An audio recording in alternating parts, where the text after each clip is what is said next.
Biggest mistake I made was share with people almost right away that I wanted to write a book and then I was writing a book. Right. And the longer I look at it, the more I'm thinking, I don't think this book will ever see the light of day. Really?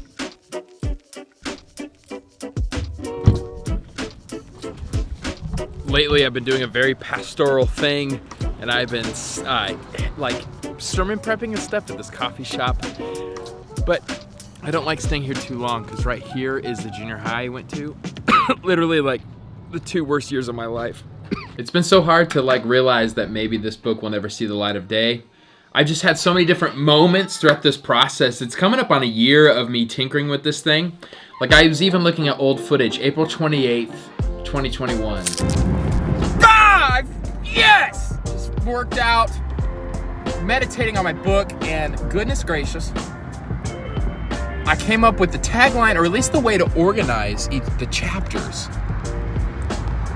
The church is distrusted, the world is disgusted, and we need to be disrupted. The biggest thing that got me is I know Slogans Are Broken is done because I watched an incredible video by Sean Cannell with, I don't know his name. Clear is greater than clever.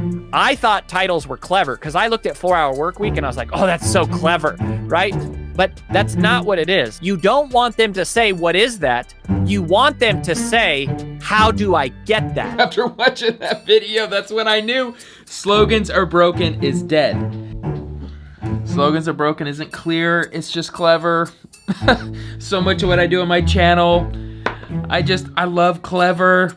And I sacrifice clarity. See, I'm here trying to come up with a clever rarity, something to rhyme, something. It's a problem. You know that's the voice of the enemy. Of course that book should be released. Write the book, let the people learn from it. Who's the book for? I wouldn't judge if it's not written for you. The book may be exactly what, man, all these people are so encouraging. I don't know. I think that's a part of it, Jeremy. I think who I follow is I think I follow really smart people on Twitter and I read really smart people. And so then I think about that and then I read my stuff and I'm like, I am so far from where I need to be if I'm going to consider myself an author. God always works through birth, death, and resurrection, by the way.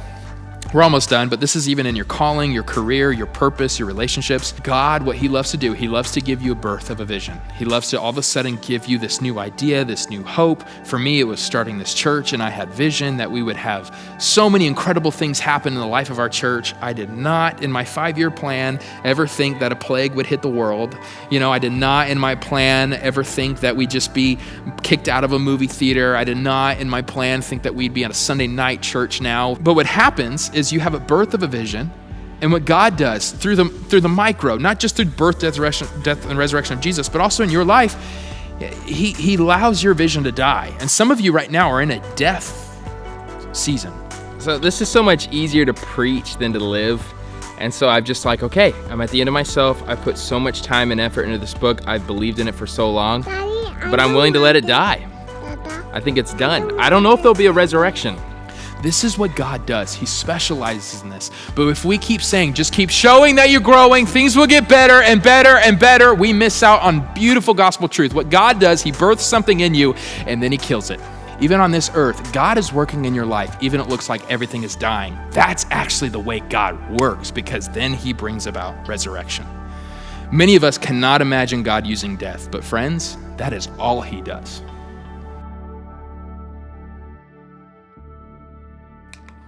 Babe, do you think I got my book title now? Yeah.